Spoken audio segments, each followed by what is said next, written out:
Wire सोडा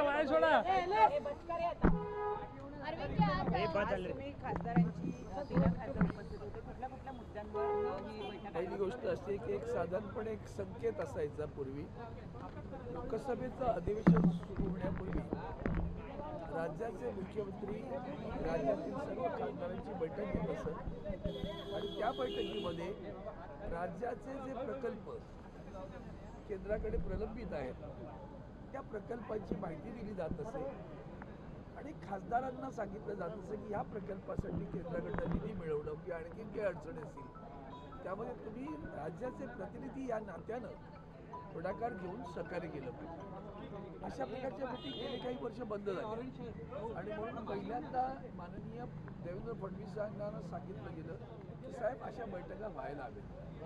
दुसरी गोष्ट आपल्याला कल्पना आहे सगळ्यांच्या एक दुःख मोठं आहे की महाराष्ट्रामध्ये दिशा कमिटी म्हणजे केंद्र सरकारनं दिशा कमिटी ही शहर आणि राज्य जिल्ह्यानं दोघांनी केली आणि ही दिशा कमिटी इतकी महत्त्वपूर्ण आहे.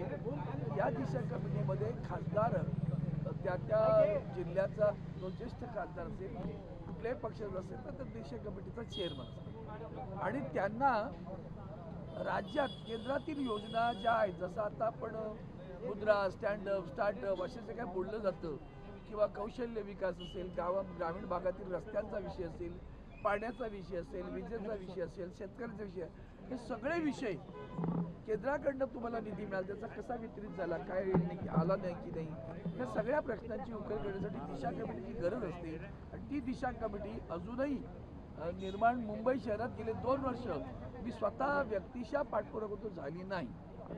पुन्हा जिल्हा नियोजन समिती जी असते त्या जिल्हा नियोजन समितीमध्ये बैठकाच होत नाहीत. जिल्हा नियोजन समितीमध्ये तर निधीच दिला जात नाही खासदारांना.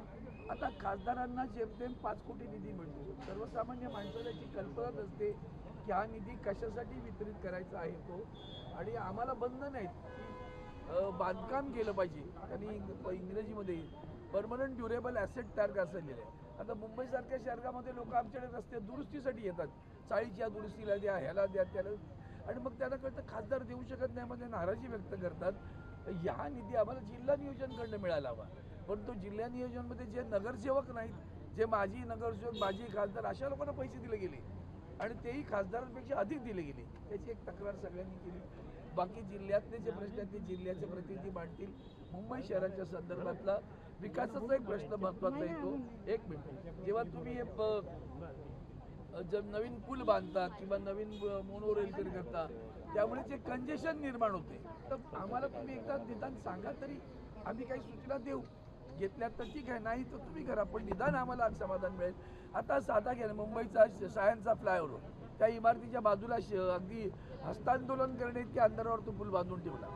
असं जे काही विचित्र प्रकार मुंबई शहरात करतात त्या इंजिनियर पण ते ग्रेट असतील पण त्यांना मुंबई शहराचं आकलन नाही कल्पना नाही म्हणून अशा वेळेला आम्हाला त्यांनी शेवटचे 2 प्रश्न मी मांडले ते की सीमा प्रश्नासंदर्भात राज्य सरकार शांत वाटतं मला कारण अलीकडे SIRच्या नसाठी बेळगाव कारवारमध्ये कन्नड फॉर्म दिले गेले कन्नड भाषेत मराठी भाषेत नाहीत हिंदीत पण नाहीत आणि म्हणून आमचा जो बेळगाव कारवार मराठी भाषिक प्रांत आहे भाग आहे तो जो कर्नाटक व्याप्त असं म्हणतो त्याच्याबद्दलचा एक विषय मांडला आणि मुंबई गोवा रस्ता हतबल झालेलं माननीय मुख्यमंत्री सुद्धा फार समाधानी त्या बाबतीत नाही आहेत पण म्हणाले मी करतो प्रयत्न बघूया आता शेवटचं काम राहिलं आपण लवकरात लवकर पूर्ण करू. हे महत्त्वाचे विषय